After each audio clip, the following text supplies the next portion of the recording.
Agrigento, le prossime amministrative e l'impegno giovanile per il riscatto della città e per un ricambio generazionale. Ascoltiamo una probabile candidata al Consiglio Comunale, la ventenne universitaria Lilli Dinolfo. Quando si voterà per le amministrative, o nell'autunno 2014 o nella primavera 2015, nella lista di Forza Italia per il Consiglio Comunale ad Agrigento probabilmente vi sarà anche Lilli Dinolfo. Per quali ragioni? Guardi, mi è stata offerta la possibilità concreta di prendere responsabilità delle mie idee e trasformarle in azioni concrete. Viviamo una realtà un po' particolare nella nostra città, ecco, una realtà dove vige l'incertezza. Però nonostante tutto io sono dell'idea che bisogna guardare al futuro con fiducia, perché un cambiamento è possibile. Purtroppo in questi ultimi anni si è mossa un'azione di discredito nella politica. Io non mi sento di prendere queste posizioni poiché penso che screditare a prescindere la politica è sbagliato, ma è necessaria trasformarla.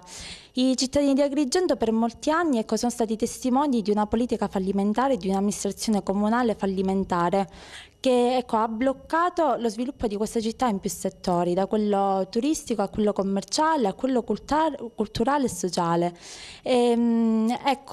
Penso che le elezioni comunali siano una possibilità di riscatto per la nostra città, poiché si possono votare delle persone valide che possano formare una classe dirigente che abbia l'interesse e la volontà di cambiare, di trovare delle soluzioni concrete e di raggiungere dei miglioramenti significativi.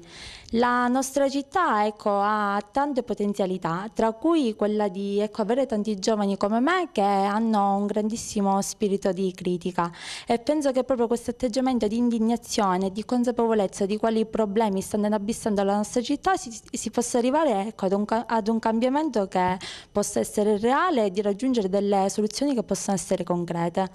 Come mai hai scelto Forza Italia? Il nostro leader Silvio Berlusconi, credo, ho la profonda consapevolezza che abbia scritto la storia di Forza Italia e di comunque sia del centrodestra su principi come l'impegno, il sacrificio, il coraggio, e credo che proprio su questi principi si possano gettare le basi per una politica sana.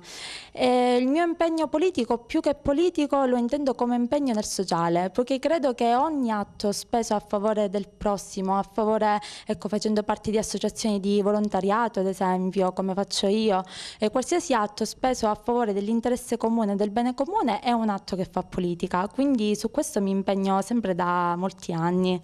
E in conclusione mi sento di rappresentare un po' tutti quei giovani che da questa città non vogliono fuggire, ma vogliono restare per partecipare al cambiamento. Penso che il fulcro poi della discussione sia questo: partecipare nel cambiamento e credere in un cambiamento.